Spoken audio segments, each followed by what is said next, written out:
नमस्कार, आप देख रहे हैं टीएफडी इंडिया। मैं हूं आपके साथ लकी कुमारी। बात 1993 की है, जब लालू यादव बहुत परेशान हुए थे तो संकट मोचक बने थे रतन टाटा। जानिए क्या है कहानी।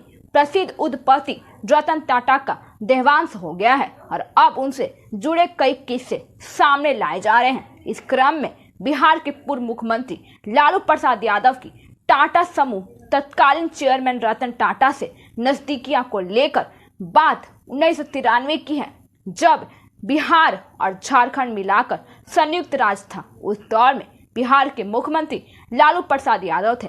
उसी अवधि में जब लालू प्रसाद यादव की बड़ी बेटी मीसा भारती ने मेडिकल एंट्रेंस की परीक्षा दी थी, लेकिन वो परीक्षा पास नहीं कर पाई थी और कंपटीशन में फेल होने के बाद उनका एडमिशन तब संयुक्त बिहार के जमशेदपुर महात्मा गांधी मेडिकल कॉलेज में टाटा कंपनी के कोटा से हुआ था और कहा गया था कि इसमें कहीं ना कहीं रतन टाटा की भूमिका रही थी और लालू यादव की एक और बेटी रोहिणी आचार्य के एमजीए कॉलेज में एडमिशन पर विवाद हुआ था। यह मामला उस दौर में था जो जोर शोर से उठा रही थी और इसको लेकर विवाद भी हुए थे, लेकिन कोरोना काल में बिहार के पूर्व डिप्टी सीएम और स्वर्गीय सुशील कुमार मोदी ने जोर शोर से उठाया था और कहा था कि बिहार के पत्रकार भारतेंदु कुमार बताते हैं कि कोरोना संकट के समय सुशील मोदी ने मीसा भारती रोहिणी आचार्य के डॉक्टरी डिग्री को लेकर काफी खुलासे किए थे। इन लोगों को आखिर एमबीबीएस की डिग्री मिली कैसे थी?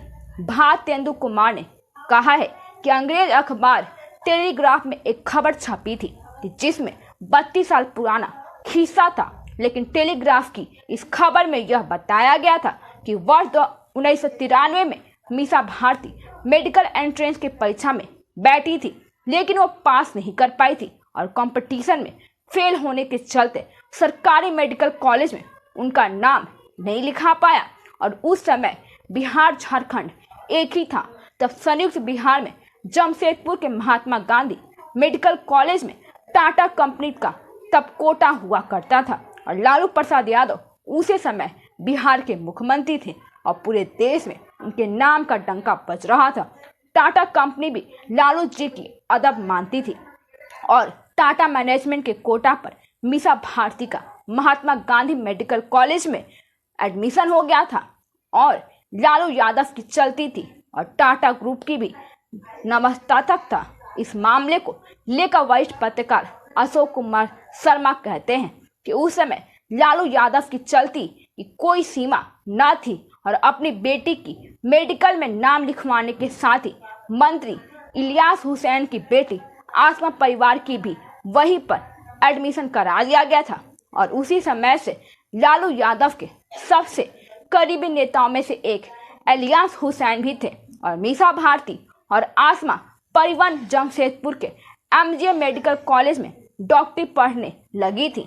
वर्ष 1998 में लालू जी अपनी एक और बेटी रोहिणी आचार्य का एडमिशन भी टाटा कोटा से ही महात्मा गांधी मेडिकल कॉलेज में करवाया गया था, लेकिन तत्कालीन एसपी अजय कुमार बने थे और मीसा के लोकल गार्डियन अशोक कुमार शर्मा आगे बताते हैं कि उस समय जमशेदपुर के एसपी अजय कुमार थे और बाद में वह नेता और सांसद भी बने।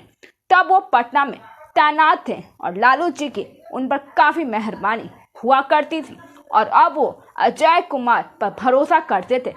एसपी अजय कुमार भी मीसा भारती के एडमिशन को लेकर समय से जमशेदपुर में लोकल गार्जियन स्थानीय अभिभावक भी बने थे और एमजीए कॉलेज से पीएमसीएच हुआ था मीसा का ट्रांसफर। हाल की इसके बाद सुरक्षा का हवाला देते हुए मीसा भारती का ट्रांसफर पटना मेडिकल कॉलेज अस्पताल में कर दिया गया था।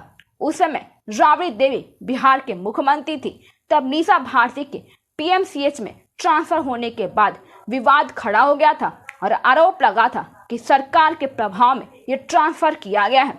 मीसा भारती बिना कंपटीशन पास किए ही बिहार के सबसे बड़े मेडिकल कॉलेज में डॉक्टरी पढ़ने लगी थी। धन्यवाद। आगे की जानकारी के लिए देखते रहिए टीएफडी इंडिया।